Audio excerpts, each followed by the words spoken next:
Moskvada Azərbaycan Mədəniyyət və İnkişaf Fondu Rusiya Federasiyasında təhsil alan və fond tərəfindən təqaüdlərə layiq görülmüş tələbələrlə görüş təşkil edilib. Görüşdə əlaçı tələbələrə təqaüdlər verilib. Moskvada Azərbaycan Mədəniyyət və İnkişaf Fondu şəhər restoranlarının birində Rusiya Federasiyasında təhsil alan və fond tərəfindən təqaüdlərə layiq görülmüş tələbələrlə görüş təşkil etdi.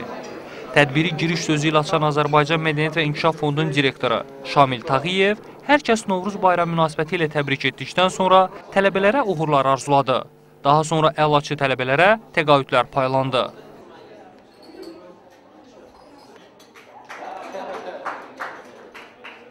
Görüş həmçinin Azərbaycan milli bayramlarından olan Novruz bayramına, baharın gəlişinə də həsr olunmuşdu. Tədbirdə 43 təqaüdə layiq görülmüş tələbə ilə yanaşı, digər tələbə təşkilatlarının nümayəndələri və qonaqlar da iştirak etdilər.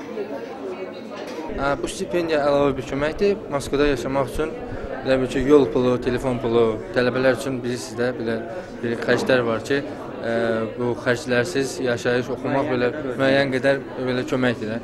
Ödəmək olar da, yəqin ki. Очень приятно, что такие мероприятия проводит фонд развития культуры Азербайджана.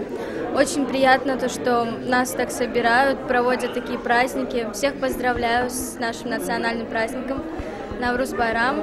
Moskva şəhərində belə bir tədbiri keçirmək heç də asan bir iş deyil. Çox sağ olsun ki, belə bir tədbiri keçirdir, belə bir fond yaradıb. Yəni bütün Moskvada hamısı, bütün vuzların da olmasa, əksər ali məktəblərin əlaçı tələbələrini yığıb bura, onları mükafatlandırır. Belə bir gözəl gündə, bayram günündə. Çox sağ olsun belə tədbiri təşkil etdiyinə görə, tədbiri keçirdiyinə görə. Tədbir çərçivəsində həmçinin müxtəlif müsabiqələr və viktorinalar da təşkil edildi. Qaliblər qiymətli hədiyyələrlə təltif edildilər.